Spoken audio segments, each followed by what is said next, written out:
चलो बेटा देखेंगे दक्षिणी एशिया। ठीक है, दक्षिणी एशिया में कितने देश आते हैं? तो 8 देश आएंगे। ठीक है बेटा, 8 देश कौन कौन से देश हैं? तो देखते हैं। ये पहला, ये पाकिस्तान हो जाएगा, ये वाला, ये है पाकिस्तान।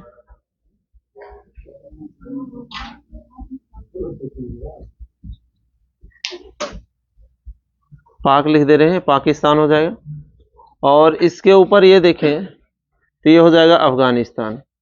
ये भाग है अफगानिस्तान का।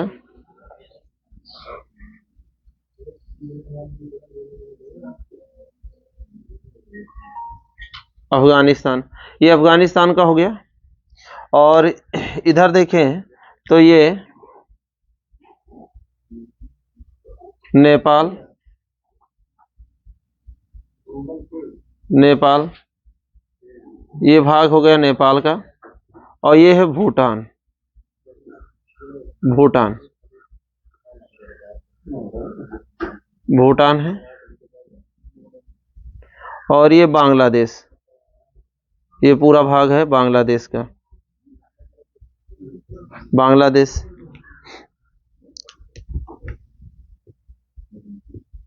बांग्लादेश, तो ये बांग्लादेश हो जाता है। और ये है श्रीलंका, श्रीलंका,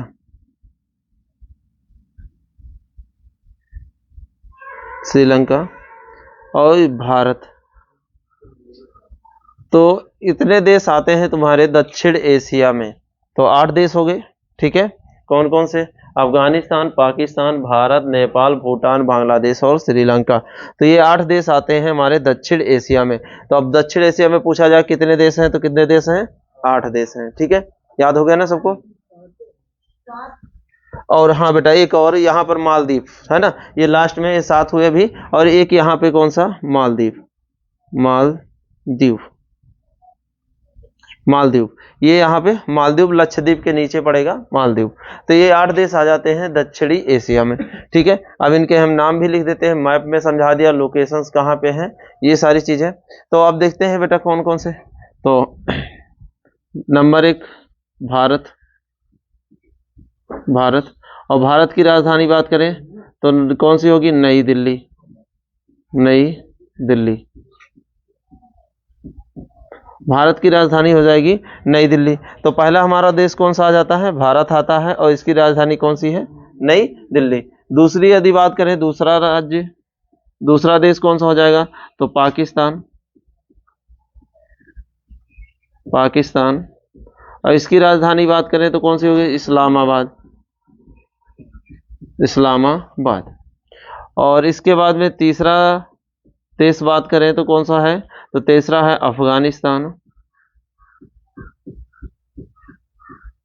अफगानिस्तान। और अफगानिस्तान की यदि राजधानी बात करें तो कौन सा होता है? काबुल। चौथे राज्य की यदि बात करें तो चौथा राज्य है नेपाल। और नेपाल की राजधानी कौन सी है? काठमांडू, काठमांडू। ठीक है। और पांचवा भूटान, भूटान की राजधानी थिम्पू। ठीक है। छठवां यदि राज्य बात करें तो छठवां राज्य हमारा हो जाएगा बांग्लादेश,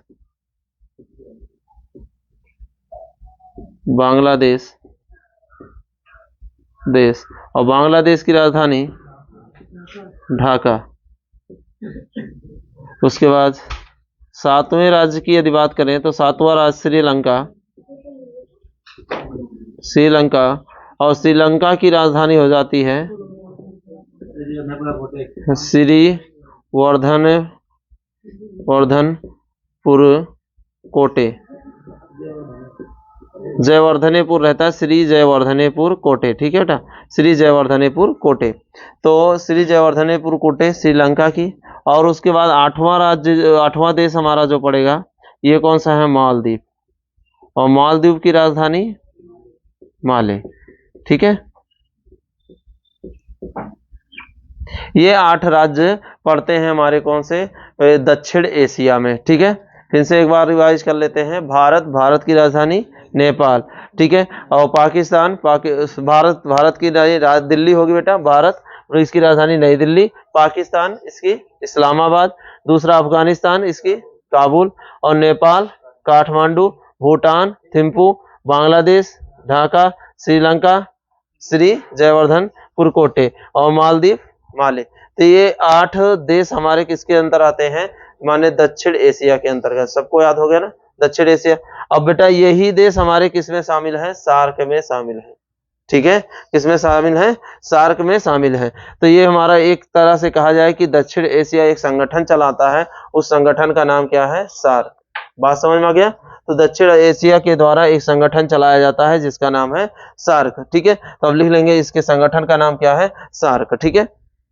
दक्षिण एशिया संगठन का नाम लिख लें, दक्षिण, अगला पॉइंट, दक्षिण एशिया संगठन का नाम सार्क है।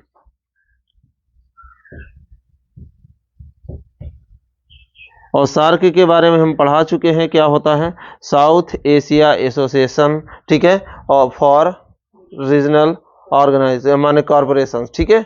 बात समझ में आ गया। इसका ये फुल फॉर्म होता है।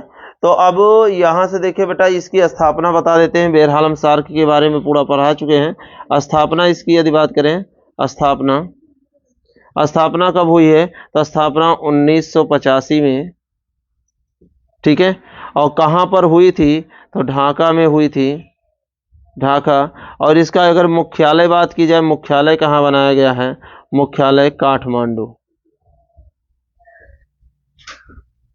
तो इसका मुख्यालय कहाँ बनाया गया है, काठमांडू में बनाया गया है, ठीक है। इतना चीजें हमने देख लिया सार्क, और सार्क हम पढ़ा चुके हैं स्टैटिस्टिक्स में, ठीक है। अब बेटा देखो, यहाँ से यदि हम बात करें कि यहाँ पर हम देख रहे हैं श्रीलंका।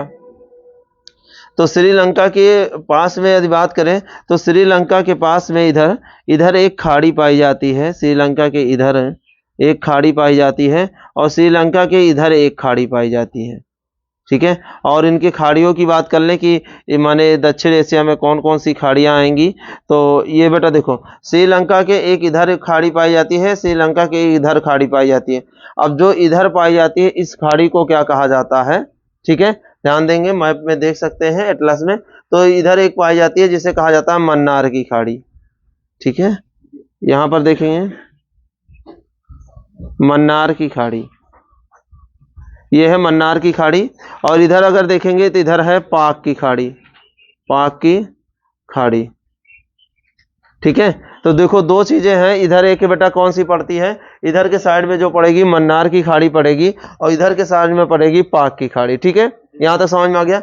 अब देखो, इनके बीच में एक जलसंध पाई जाती है, इनके बीच में एक जलसंध पाई जाती है। और मैंने बताया था जलसंधि का कार्य क्या होता है, दो स्थलों तथा दो बेटा जलीय भाग को जोड़ना। दो स्थलों तथा दो जलीय भाग को जोड़ना क्या होता है, जलसंध का कार्य होता है। जलसंध उसी को कहते हैं जो बेटा दो स्थलीय और दो जलीय भाग को जोड़ता है, ठीक है। तो अब यहाँ से अगर पूछा जाए, तो यहाँ से माने यहाँ पर एक बेटा खाड़ी है, माने इधर दो खाड़ियां पड़ गई, बीच में जलसंध है। तो अगर पूछा जाए इस जलसंधि का नाम क्या है, तो पाक जलसंधि, ठीक है। तो पाक जलसंधि कहा जाता है। तो अब पूछा जाएगा यहाँ से क्वेश्चन, देखो अब ये जानते थे पाक जलसंधि श्रीलंका और भारत के बीच में है, लेकिन अब क्वेश्चन पूछ लिया जाए, पाक जलसंधि किन दो खाड़ियों को जोड़ती है, मन्नार की खाड़ी और बेटा किस खाड़ी को, पाक की खाड़ी। यदि पाक की खाड़ी ऑप्शन में नहीं रहेगा, तो मन्नार की खाड़ी और बंगाल की खाड़ी, ठीक है। अगर खाड़ियों से संबंध नहीं बनाएगा, तो दूसरा क्वेश्चन क्या हो सकता है, इधर बेटा कौन सा है, अरब सागर, ठीक है। और इधर कौन सी, बंगाल की खाड़ी, नीचे पड़ता है हमारा हिंद महासागर। तो इसको अगर कहेंगे तो ये किसको, अरब सागर को बेटा बंगाल की खाड़ी, या बंगाल की खाड़ी को हिंद महासागर से जोड़ देगा। बात समझ में आ गया। तो इतनी चीजें याद रखेंगे। तो किसको जोड़ता है, मन्नार की खाड़ी, और किसको, पाक की खाड़ी को कौन सा जोड़ता है, पाक जल संधि। अब कहा जाए कौन से दो स्थलों को जोड़ता है, क्वेश्चन बन जाए कि किन दो स्थल को जोड़ता है, तो बेटा कौन सा जाए, भारत और श्रीलंका। बात समझ में आ गई। तो ये हम पाक जलसंधि के बारे में समझ लिए हैं, तो लिख भी दे रहा हूं ये पाक जलसंधि का। ठीक है। तो देखो पाक जल संधि में क्या होगा बेटा, पाक जल संधि, पाक जल संधि, जल संधि। तो इसके बारे में यदि बात करें तो किसको जोड़ेगी, तो माने मन्नार की खाड़ी और मन्नार की खाड़ी, खाड़ी और प्लस यहां पर करके लिख दे रहे हैं कौन सी, पाक की खाड़ी, पाक की खाड़ी। और दूसरी यदि बात करें तो बेटा दूसरा हमारा क्या होगा, अगर द्वीपीय में देखेंगे तो भारत प्लस श्रीलंका, ठीक है, श्रीलंका, इन दोनों को जोड़ती है। बताओ यहां तक के सब चीजें समझ में आ गई, ठीक है। और अगर भारत के संदर्भ में कहें तो भारत के ज्योग्राफी में हमने पढ़ा भी दिया है, यहां पर बेटा एक खाड़ी पाई जाती है जिसे क्या कहा जाता है, खंभात की खाड़ी।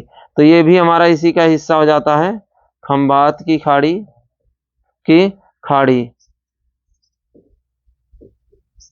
ठीक है। और यहां पर एक पाई जाती है जिसे कहा जाता है कच्छ की खाड़ी, ठीक है, कच्छ की खाड़ी, ये हो जाती है हमारी कच्छ की खाड़ी, कच्छ की खाड़ी, ठीक है। और इधर बेटा हमारा कौन सा होगा, ये है लक्षद्वीप, ये लक्षद्वीप है, लक्षद्वीप। और यहां पर पड़ जाता है कौन सा, ये बेटा जो है अंडमान निकोबार, अंडमान निकोबार, ठीक है, ये है निकोबार, निकोबार। तो ये अंडमान निकोबार है हमारा। तो हमने देख लिया कि इतनी चीजें इनके माने सापेक्ष में है, कौन सी खाड़ियां हो गई, कौन सी, इतनी चीजें लिख लें, उसके बाद आगे बात करते हैं। अब बेटा देखो यहां से जुड़ी थोड़ा सी बात और बताते हैं। अभी यहाँ इस पे यहाँ पे बना लेते हैं थोड़ा सा बड़ा भाग, भारत का ये निचला हिस्सा, तो भारत का ये निचला हिस्सा यहाँ पर बना लेते हैं। तो उसके बाद यहाँ से कुछ चीज़ें हमें बतानी है, तो इसलिए देखो बेटा इस तरह करके, और यहाँ पे हो जाएगा श्रीलंका, श्रीलंका, जिससे अस्पष्ट दिखे तुम लोगों को, इसलिए यहाँ पर इसका निचला हिस्सा बना ले रहे हैं। क्योंकि जो यहाँ पर आएगा एक राम सेतु है ना, उसके बारे में बात करेंगे कि राम सेतु यहाँ पर किस चीज़ की कैसे है। तो अब यहाँ पर बेटा देखो, यहाँ पर एक द्वीप पाया जाता है जिसे कहा जाता है पम्मर द्वीप, ठीक है। और पम्मर द्वीप के पास से ही बेटा राम सेतु चालू होता है, ठीक है। तो पम्मर द्वीप कहाँ पे पाया जाता है, तो पम्मर द्वीप यहाँ तमिलनाडु के नीचे, यहाँ पर एक छोटा सा द्वीप है, यहाँ पे एक छोटा सा द्वीप है जिसे कहा जाता है पम्मर द्वीप, ठीक है, इसे कहा जाता है पम्मर द्वीप, ठीक है। पम्मर द्वीप है, तमिलनाडु के नीचे पड़ेगा पम्मर द्वीप, ठीक है बेटा। तो अब यहीं पर पम्मर द्वीप के पास में, पम्मर द्वीप पर एक स्थान है जिसे धनुषकोटी कहा जाता है। क्या कहा जाता है बेटा, धनुषकोटी। तो मिलेगा यहाँ पर एक स्थान है धनुषकोटी। तो ये ब्लैक से हमने जो कर दिया, तो ये समझ लो ये है धनुषकोटी, ये है धनुषकोटी। तो अगर बात की जाए धनुषकोटी कहाँ पे पड़ता है तो बताओ, है ना, पम्मर द्वीप पर धनुषकोटी, कोडी रहेगा, अड्डा रहेगा, तो बेटा कोडी। तो धनुषकोडी बेटा कहाँ पे पड़ता है, पम्मर द्वीप पे पड़ता है धनुषकोडी, ठीक है। और पम्मर कहाँ पे है बेटा, तो ये हमें तमिलनाडु के पास में है, ठीक है, तमिलनाडु के एकदम पास में है धनुष, माने क्या होगा, माने पम्मर द्वीप, और पम्मर द्वीप के पास में कौन सा, धनुषकोडी है, ठीक है। अब देखो बेटा अगर बात की जाए कि ये पम्मर द्वीप तमिलनाडु के किस स्थान के पास पड़ता है, तो बेटा यहाँ पर रामनाथपुरम है ना, रामनाथपुरम तमिलनाडु में है। तो रामनाथपुरम के एकदम समीप पड़ता है तुम्हारा पम्मर द्वीप, ठीक है। तो यहाँ पर ये मान के ये देखेंगे कि ये जो हमारा भाग है, ये यहाँ पर पड़ता है रामनाथपुरम, ये है रामनाथपुरम, जो रेड कलर से है बेटा ये है रामनाथपुरम, ये है रामनाथपुरम, रामनाथपुरम। और ये किस में है, तो बेटा तमिलनाडु में है, तमिल लिख दे रहा हूं यहाँ पे, तमिलनाडु में। तो ये बेटा पड़ जाता है तमिलनाडु में यहाँ पर। और बेटा देखो अब यदि बात करें कि जो राम सेतु है, तो राम सेतु स्टार्ट कहाँ से होता है, तो बेटा धनुषकोडी से स्टार्ट होता है राम सेतु, ठीक है। कहाँ से स्टार्ट होगा, धनुषकोडी से, और श्रीलंका तक आएगा, ठीक है। तो दो माने कहाँ से चालू होगा राम सेतु, यहाँ धनुषकोडी से स्टार्ट होता है, धनुषकोडी, ठीक है। और धनुष कोडी से बेटा ये श्रीलंका तक आएगा, यहाँ तक श्रीलंका तक, ठीक है। धनुष कोडी से बेटा कहाँ तक, श्रीलंका तक आएगा, ठीक है। बात समझ में आ गया। ये तुम्हारा है कौन सा, राम सेतु, ठीक है। ये हो जाता है राम सेतु, राम सेतु, ठीक है बेटा, राम सेतु, ठीक है। बात समझ में आ गया।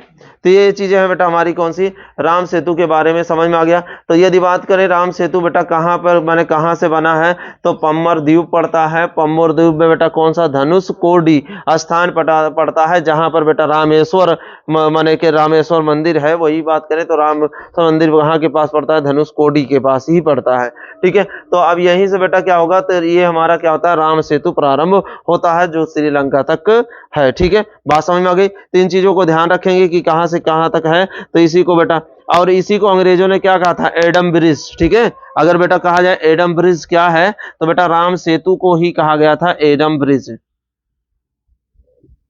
एडम ब्रिज, ब्रिज, ठीक है। एडम ब्रिज इसको कि अंग्रेजों के द्वारा कहा गया था बेटा, अंग्रेजों के द्वारा, अंग्रेजों के द्वारा।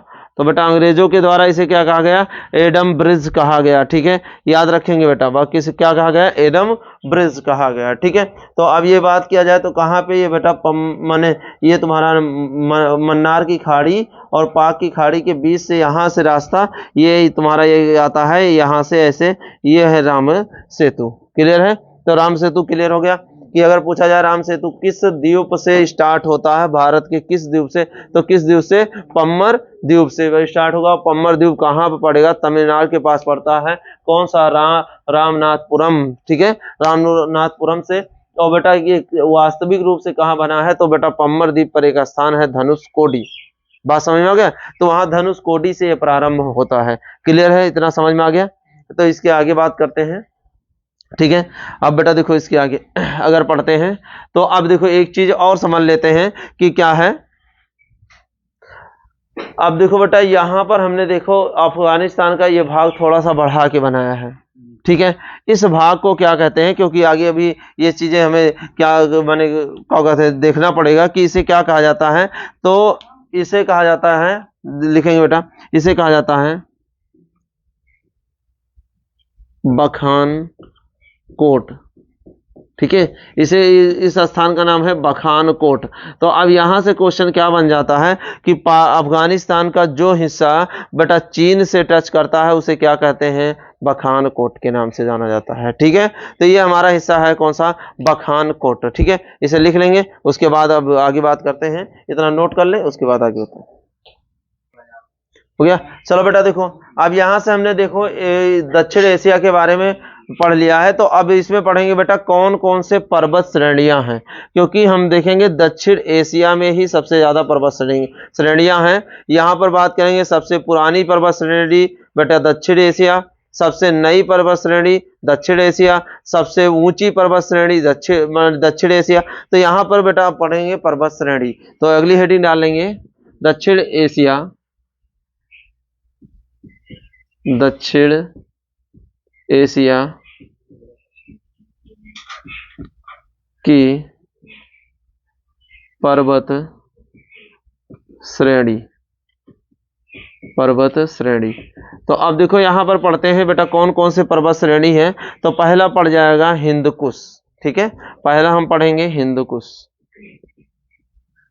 हिंदुकुश, ठीक है। या कुछ बुक में हिंदकश लिखा रहता है, ठीक है। तो हिंदकुश पर्वत श्रेणी, पर्वत श्रेणी। अब ये देखेंगे हिंदकुश पर्वत श्रेणी की बात करेंगे तो ये किस किस देश के बीच में पड़ जाती है। तो अब माने किस किस देश में पड़ेगी। तो अगर इसकी बात करें तो ये पामीर गांठ का बेटा हिस्सा है, पामीर गांठ, पामीर गांठ का हिस्सा है, हिस्सा। तो ये इसका हिस्सा है। अगर देश की बात करें कि किस किस देश में पड़ता है, ठीक है। तो ये अफगानिस्तान और पाकिस्तान में पड़ जाता है, अफगानिस्तान और पाकिस्तान, अफगानिस्तान प्लस पाकिस्तान, अफगानिस्तान और पाकिस्तान में पड़ जाता है। तो यदि बात किया जाए और बेटा अगर कहा जाए तो चीन में थोड़ा सा हिस्सा इसका पड़ता है, ठीक है, तो ये थोड़ा सा पड़ता है। तो अब ये अगर बात करें तो ये इस तरह से यहाँ पर बेटा पामीर घाट होगा। पामीर घाट को हमने इंडियन ज्योग्राफी में समझाया है। ये देखो बेटा, तो ये बेटा ये हिस्सा जो ऐसे पड़ जाता है, तो ये ऐसे ऐसे करके ये बेटा ये क्या है, पाकिस्तान में फैली हुई श्रेणी है इस तरह से। तो अफगानिस्तान में भी थोड़ा सा हिस्सा इसका पड़ जाता है इस तरह, ये इस तरह ये अफगानिस्तान में भी थोड़ा सा हिस्सा पड़ जाता है। ये हमारी पामीर घाट हो गए, माने क्या कहते हैं, हिंदू कुश हो गया। अगर बात करें दूसरी पर्वत श्रृंखला की, तो दूसरी है सुलेमान सुलेमान पर्वत श्रेणी, पर्वत श्रेणी श्रेणी। तो सुलेमान पर्वत श्रेणी पड़ेगी, दूसरी हमारी है सुलेमान पर्वत श्रेणी। यदि बात करें ये कहाँ पे पड़ती है, तो ये पड़ती है बेटा पाकिस्तान और अफगानिस्तान, ये भी पाकिस्तान और अफगानिस्तान में पड़ती है। पाकिस्तान पाकिस्तान अफगानिस्तान।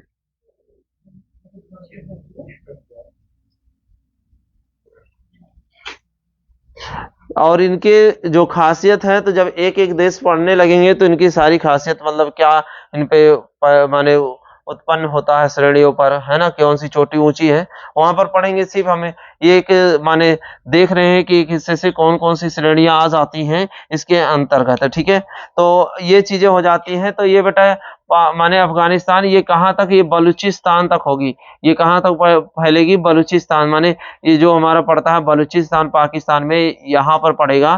तो यहाँ तक के हिस्से में ये कवर करती है इस तरह से, ठीक है। तो ये इस तरह से एक श्रेणी हो जाती है, इस तरह से सुलेमान श्रेणी हो जाएगी, ठीक है। अब बेटा दूसरी अगर श्रेणी की बात करें तो आ जाती है दूसरी किरथर।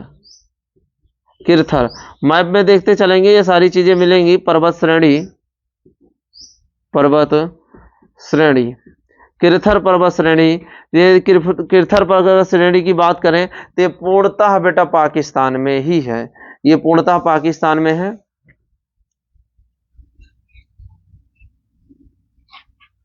पाकिस्तान, तो ये पड़ जाता है पूर्णतः पाकिस्तान में पड़ जाता है। अब उसके बाद दूसरी यदि बात करें तो और कौन सी है, काराकोरम पर्वत श्रेणी। काराकोरम पर्वत श्रेणी। तो काराकोरम पर्वत श्रेणी की यदि बात करें तो ये कितने माने कौन कौन से देश में पड़ जाती है, तो भारत और चीन में पड़ेगी। तो हम देखेंगे कि कैसे ये पड़ जाती है। तो ये पामीर घाट का ही हिस्सा है। तो मतलब बेटा देखेंगे यहाँ से ऐसे पामीर घाट से जुड़ी हुई ऐसे भारत में ये ऊपर वाली श्रेणी कहलाएगी काराकोरम, ऐसे 3 समांतर होंगी। और इसके नीचे बेटा मिलेगी हमें लद्दाख श्रेणी, और इसके नीचे मिलेगी जास्कर श्रेणी। तो ये हमने डिटेल में पढ़ा है इंडियन ज्योग्राफी में। और उसके बाद ये जब काराकोरम यहाँ पर चीन में निकल आती है तो यही कहलाती है कैलाश पर्वत, है ना बेटा। ये वाला जब निकल आता है चीन में तो कैलाश पर्वत कहलाता है। तो काराकोरम श्रेणी की यदि बात करें तो 2 देशों में है। कौन कौन से देश पड़ जाते हैं, भारत और चीन, ठीक है। तो ये पड़ जाता है भारत और चीन में, भारत प्लस करके लिख लेंगे चीन। तो भारत और चीन में पड़ जाता है। और दक्षिण एशिया की यदि बात करें तो दक्षिण एशिया की सभी जितनी श्रेणियां हैं वो भारत की जितनी भी श्रेणियां हैं वो भी दक्षिण एशिया में शामिल हैं। तो एक और लिख लेते हैं जो कि सबसे पुरानी है, उसे कहेंगे बेटा कौन सा, अरावली। अरावली पर्वत श्रेणी, पर्वत श्रेणी। तो इसकी यदि बात करें तो ये पूर्णतः भारत में ही है। और एक और लिख लेंगे हिमालय, हिमालय, ठीक है। तो हिमालय की यदि बात करें, हिमालय पर्वत श्रेणी, तो ये भी हमारी क्या है, पूर्णतः भारत में ही है। और इसमें विंध्यान भी शामिल होती हैं, ठीक है। ये सारी चीजें तो पूरा भारत में ही है, वो इंडियन ज्योग्राफी में पढ़ेंगे। तो ये बेटा कौन सा हो जाएगा, भारत। तो ये दोनों की कहाँ पे हैं, भारत में स्थित हैं। अरावली जो कि विश्व की सबसे पुरानी पर्वत श्रृंखला है। और बेटा बात करें हिमालय की तो विश्व की सबसे नवीनतम श्रृंखला है। तो ये चीजें हमने देखा इसके पर्वत श्रेणियों में। अब अगले पार्ट में हम पढ़ेंगे क्या कहते हैं, कौन कौन से देश हैं, कौन देश की खासियत क्या है, विशेषताएं क्या हैं, इन सब चीजों के बारे में, ठीक है बेटा।